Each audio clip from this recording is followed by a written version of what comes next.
Hey guys, on with Eric to talk about what AI means for your sales career the next 5 years. I think a lot of people are starting to come to grips with the fact that AI is reshaping sales in a big way and how we've done things, but the next 5 years are going to look a lot more disruptive, and some parts of the job are going to completely change, frankly. Others won't change as much, which is part of what we want to talk about here today. And the reps who really know how to double down on the useful skills will make themselves a lot more valuable going forward. And that's what we want to talk about today and make sure you're informed on. So getting right into it, we want to kick things off. Eric, what's your view on the current state of AI and sales here in the middle of 2025?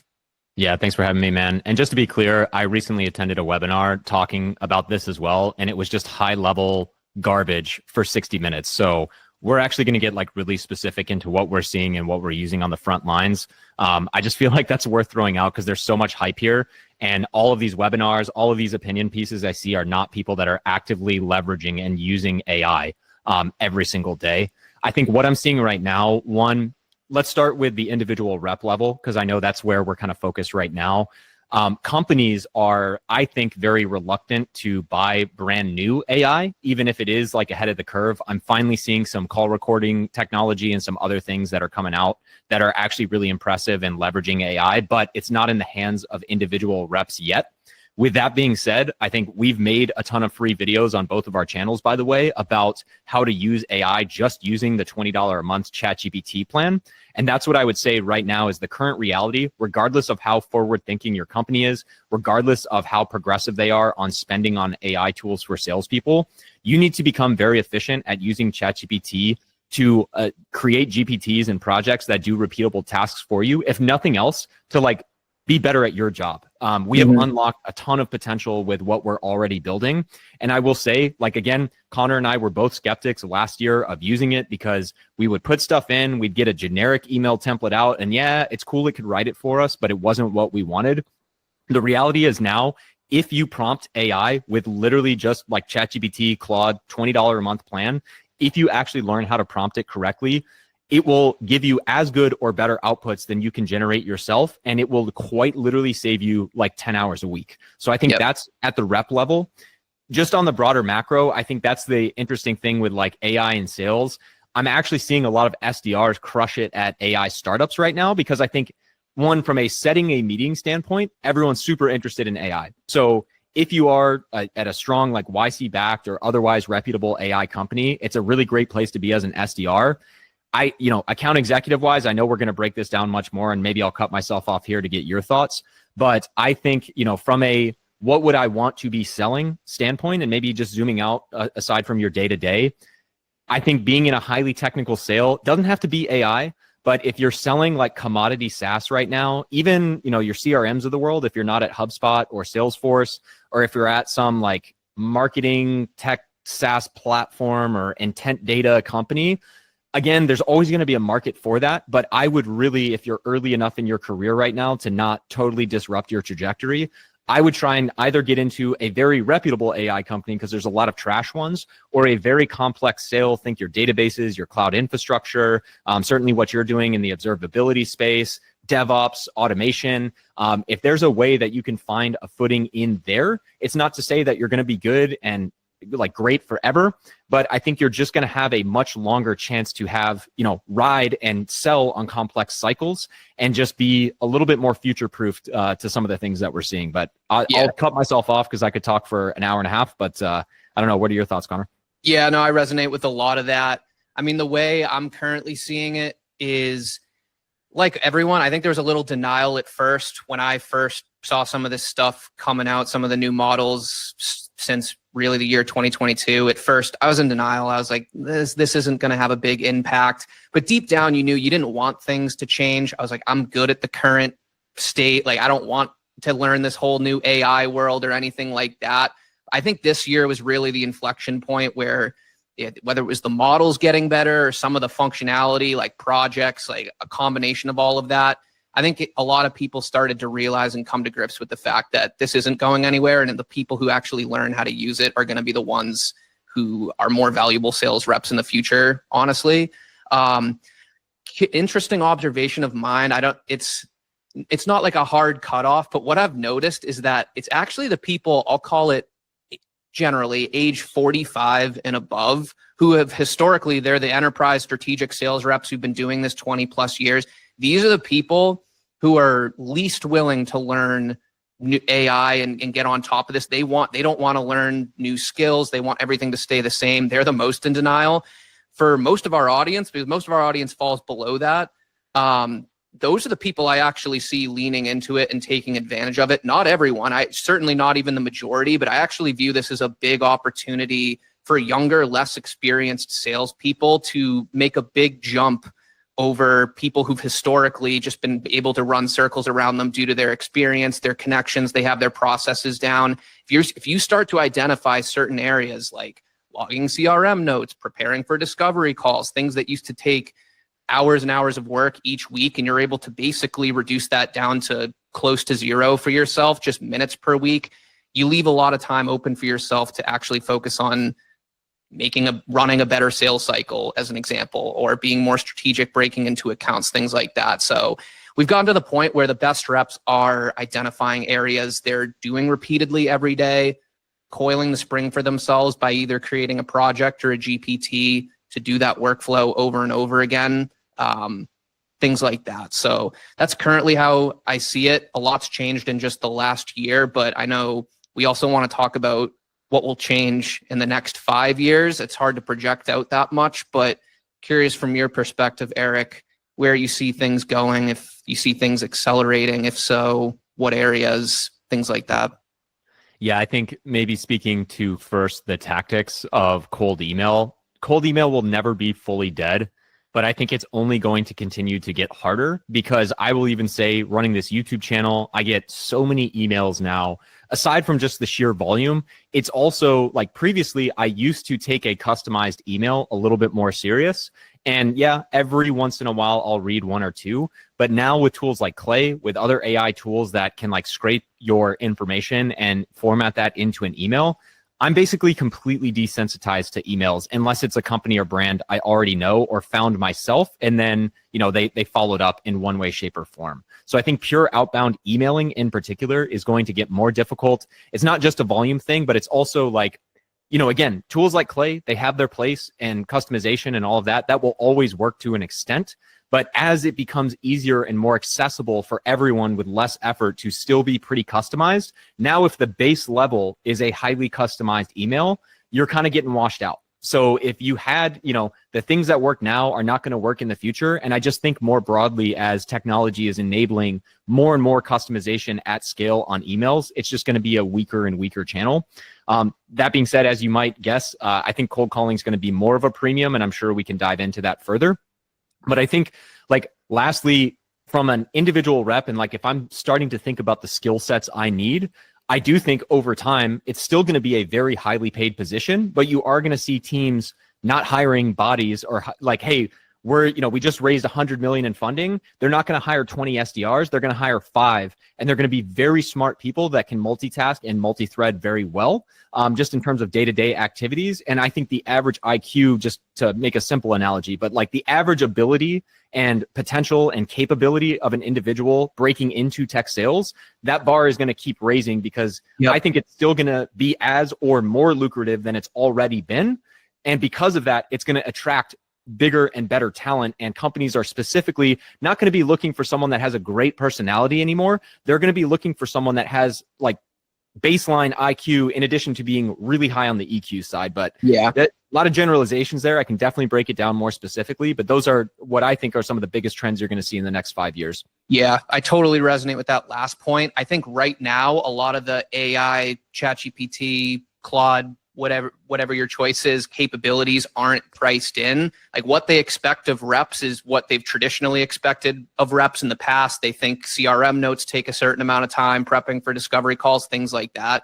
I think going forward, a lot of this is going to start to be priced in as more organizations start to adopt some of these capabilities, and they notice, okay, it shouldn't take a rep this long to do X task, and they're going to start to expect more from each individual rep. That's why I still think we're early, where those expectations aren't that high, because again, to my point, a lot of people in leadership are in that 40 to 45 plus age bracket, and I don't think they're thinking as granularly as most people about this. And again, some of them are, but that's generally an observation I've made. So I still think we're early. And to help, I actually I started mapping this out, something I call the AI replacement curve. I'm thinking I'm going to build this a lot more in depth going forward. If you want to comment below, let me know what you think. But I'm starting to map out what I view as high replacement risk over the next 5 years versus low replacement risk, and sort of how you can begin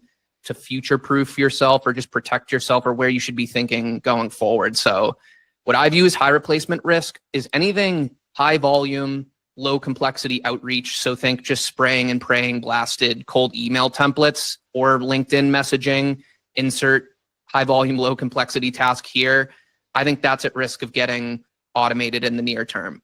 Basic SDR tasks like list building, CRM notes, call note logging, things that are priced into an SDR's base salary. There's a reason why we get a 50-50 split. Part of that is because they expect you to do administrative tasks like this. This is what I mean when this stuff is going to start to get priced in going forward, and this isn't going to be an expectation of an SDR, rather an AI tool. I think this might be a hard wake-up call for some people, is transactional sales cycles. So anything low ticket, which there's different definitions. Some people might say 25K per year and below. Some might say 10 and below.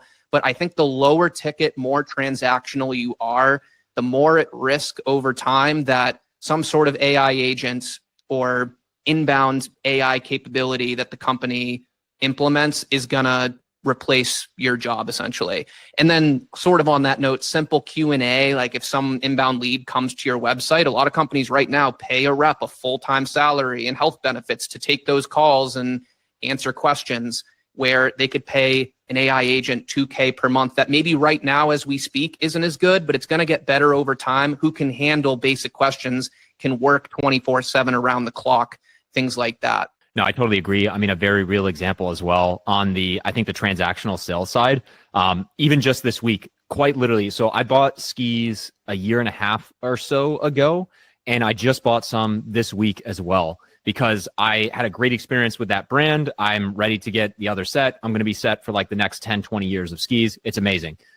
That is a sub 1K purchase that a year and a half ago, a human was on the other end of their chatbot, and I was working with them in real time. They were sending me links from their website of like, okay, based on what you're telling me, I would recommend this one or this one. I would recommend this length, etc. I literally had a fully automated experience this time around with an AI bot. I said, hey, I'm 6'4", I'm 200 pounds. I'm looking for powder skis. What do you recommend and why? Create me a list of your top 3 and provide justification for each. Not only did it do that, but it actually found a clearance model that I was looking. It was actually the model I was looking for that wasn't on the website. It found a link that wasn't even exposed publicly and actually found me an incredible deal through this AI bot. So I think just a very simple example. I know buying skis is different than like complex B2B software per se, but I think again, and Connor, to your point, it's like, I don't know that these legacy companies, they're going to be slow to adapt and slow to change. So your behemoths out there are still going to go to this sales first workflow. I think it's all the startups that are coming up now and in the future are going to have the luxury and flexibility to ask, how do I design a sales cycle and an onboarding process that's AI first and only brings the human in if there's an issue?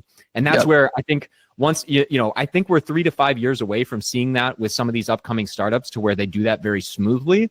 But I think it's just like, it's only a matter of time. And once one major player figures that out and it actually starts impacting the bottom line of Salesforce or Oracle or, all of your behemoths, they're going to react very quickly. And you're going to see this change within a matter of months as opposed to like decades. Yeah, I totally agree. I think that's a great example of what I'm talking about. I don't think there's a hard number right now. I just think over time, you want to be moving up the ladder in terms of deal size and complexity, because the lower you are, the more at risk you are of something like that happening over time. So, I mean, that's a good transition to where I view as low replacement risk. So more complex B2B sales. Again, there's no hard number, but you could call it 50K or 100K ARR. Some of it might be dependent on how complex the implementation is as well, where there's multiple stakeholders, longer sales cycles. I think you're lower at risk over time if you're playing in this space. I think this one's a little debated, but I think cold calling and live conversations that are unscripted, they're dynamic. I think that is going to be a very important skill set going forward. I think it's way harder to replicate a cold call than an email. You can make an email sound like it came from a person. You can make a LinkedIn message that sounds like it came from a real person. I have heard some of these AI SDRs try and make cold calls. It's atrocious. Like, there's little nuances about people, like even the way they jump in or might slightly interrupt you on a call, or they try and the way they make a point, where this is a lot of what I see is too robotic. You can figure out it's AI. You can run circles around it. People generally don't, unless they're actively going inbound trying to talk to a chatbot, they don't want to be cold called outbound by AI. If anything, we're not going to get into this, but there's regulatory implications to all this too. I could see that just being outlawed. Most people watching, I don't think, are going to want AI bots spam calling their phone. So that's why I view this as a unique human skill going forward that I think the smartest reps and the smartest sales leaders are doubling down on, is teaching their reps how to cold call. Another one, and Eric, I know you're big on this, is in-person selling. I don't think that's going away anytime soon, particularly for these complex B2B sales. And that is going to be hard to replace skill, the ability to go on site, develop relationships, read the room, pivot. I don't see how AI can replace that anytime soon.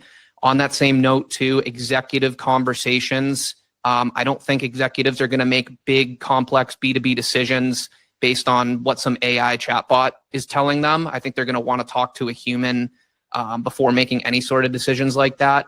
And then custom problem solving, again, for more complex strategic sales. I think all of these combined, if you're playing in this sort of space and doing these sort of activities, I think you are future proofing yourself and you're at lower risk of getting replaced. But curious your thoughts, Eric.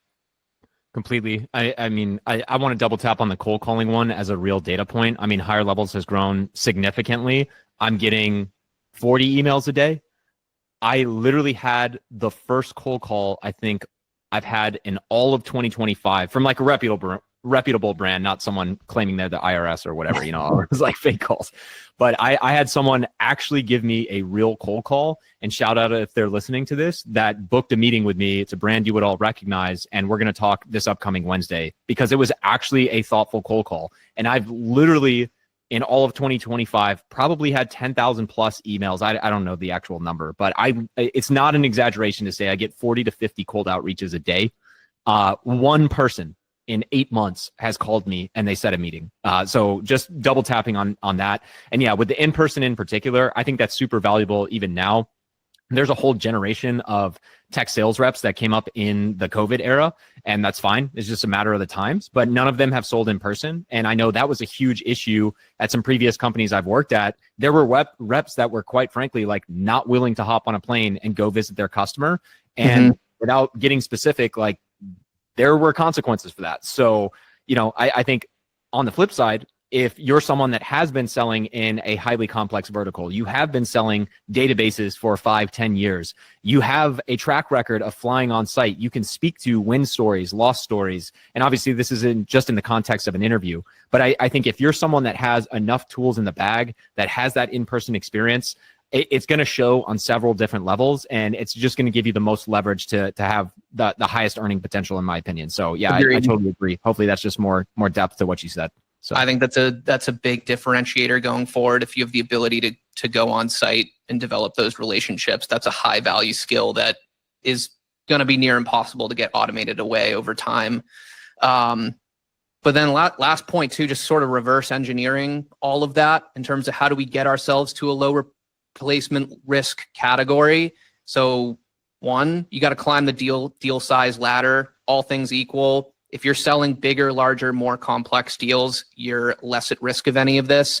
Two, lean into developing your live conversation skills at every stage of the sales cycle. So cold calling, running effective discovery, negotiation, on-site as well. The better you get at that stuff, the more valuable you're going to become. Develop business acumen. I know that's high level, but the better you get at speaking to executives and presenting business value, the less replaceable you're going to be.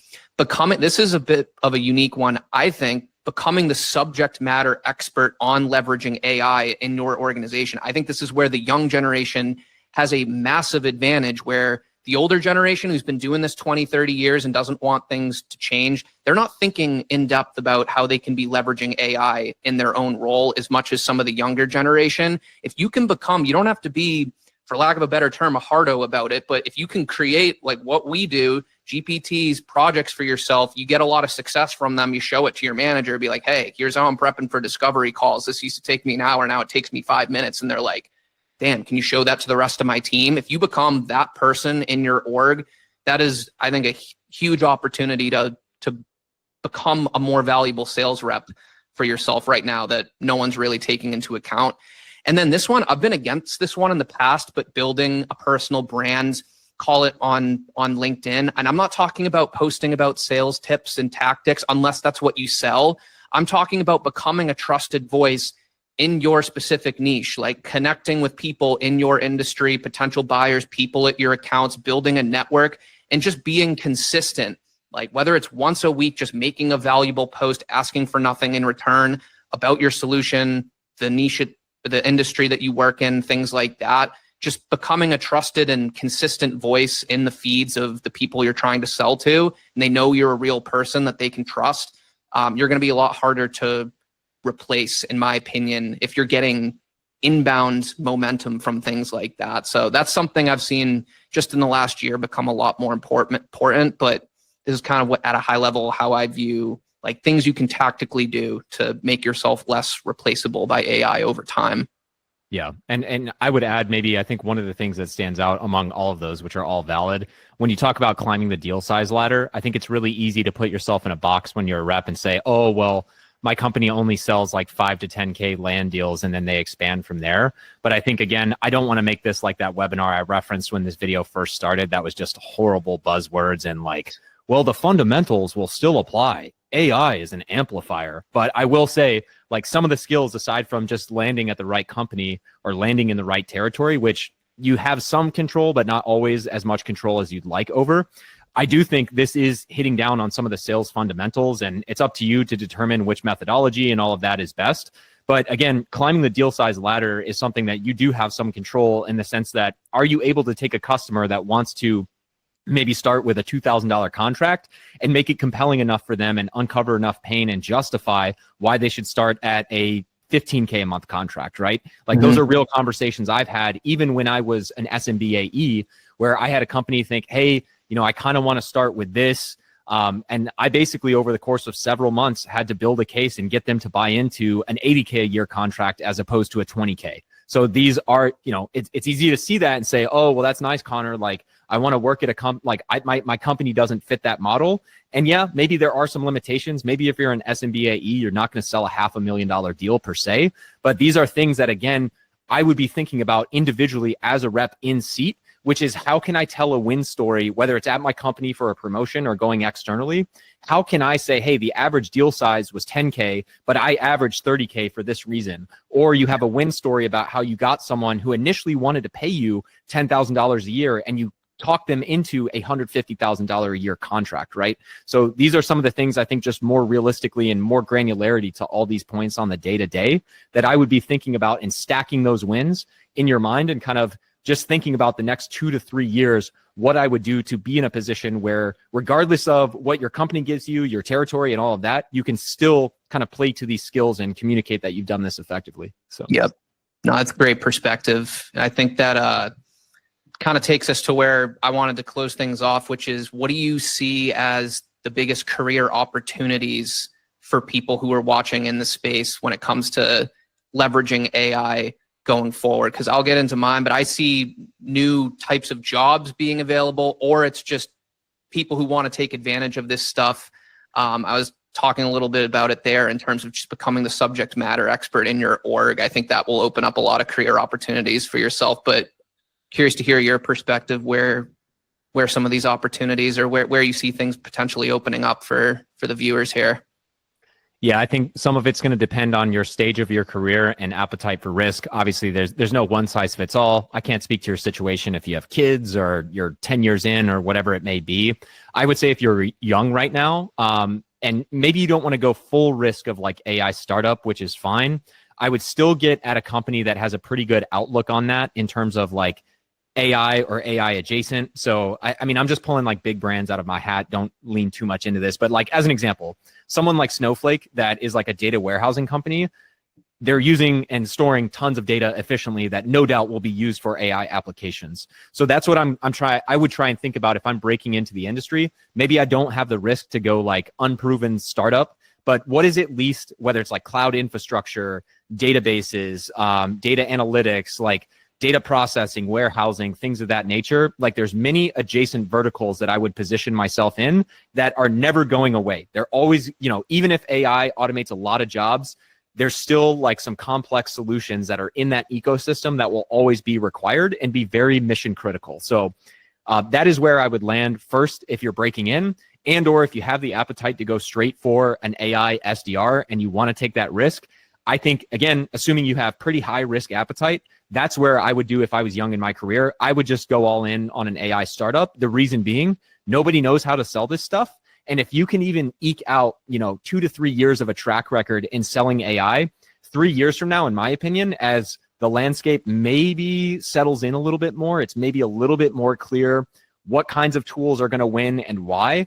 Now you're very well positioned to come in and be like a highly sought after and highly, highly compensated rep, because you've already been struggling in this space for 2 to 3 years. And you have insight that, no disrespect, but someone from Salesforce or Oracle with 10 years of experience is not going to be able to go to the forefront of AI.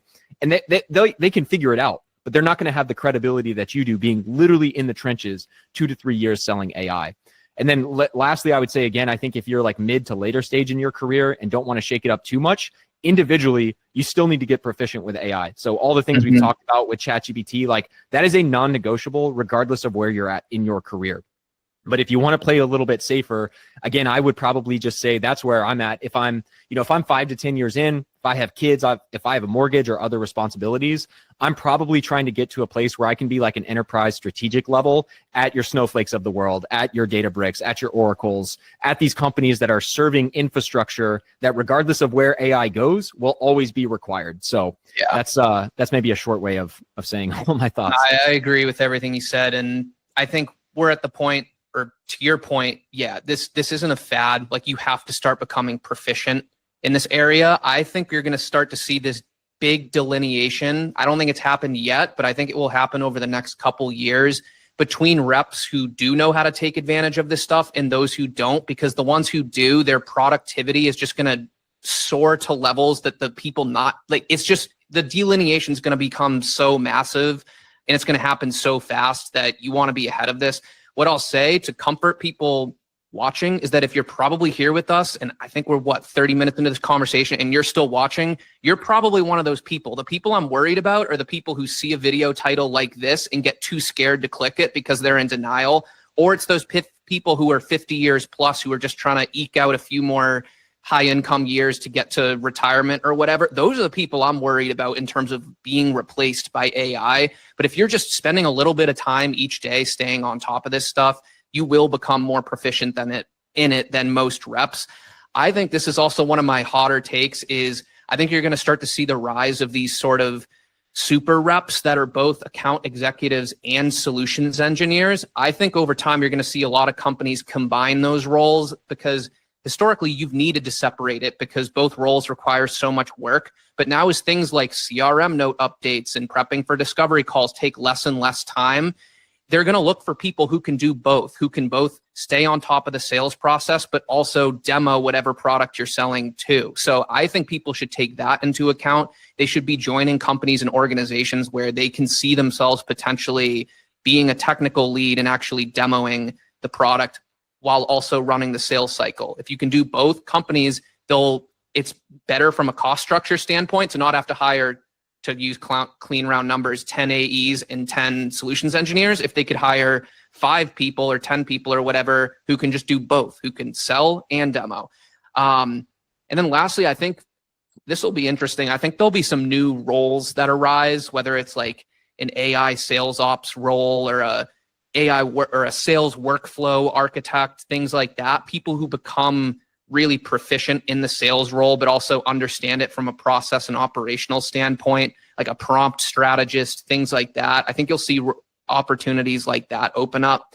But I think a lot's going to change, but I view it as a huge opportunity. I think it's an opportunity for most people watching this video. The fact that you're here, you're probably one of the people who's going to stay on top of this. And kind of to round things off, that's exactly why we created AI Sales Accelerator. It's to, one, give you actual out-of-the-box GPTs that we use every single day in our own roles, but it's also meant to be a community to actually help people stay on top of this stuff. A lot's going to change. Some new models going to come out, new capability, new features released. We want to make sure we're on top of this stuff. So that's kind of why we created the community.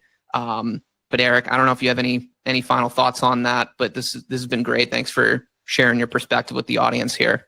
Yeah, likewise, man. And yeah, regardless of where you're at, you know, you just kind of have to take that mindset of, hey, this is like non-negotiable moving forward. Like this is a de facto. And I think, you know, however you want to phrase it for yourself, that's what really happened to me more or less around the start of this year is I was like, you know, I've been dabbling with AI, but I haven't really given it like much of a thought.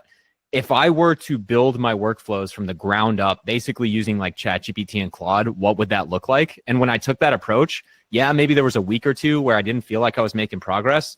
By the end of that month, my workflows have completely changed and I've never gone back. I know I've said that now probably in like 4 different conversations we've had, but it's the truth, you know. It is, yeah. The default is now going to anytime some new problem or new task needs to be done, I go to AI first rather than just using it as a interesting side capability, just out of curiosity. It's now the default. So yeah, this has been great. As always, appreciate you coming on to share the thoughts with the crew here. Thanks for watching, everyone. Hope to see you in AI Sales Accelerator. The link will be in the description, pin comment below, all that. But hope you all got value, and we'll see you on the next one.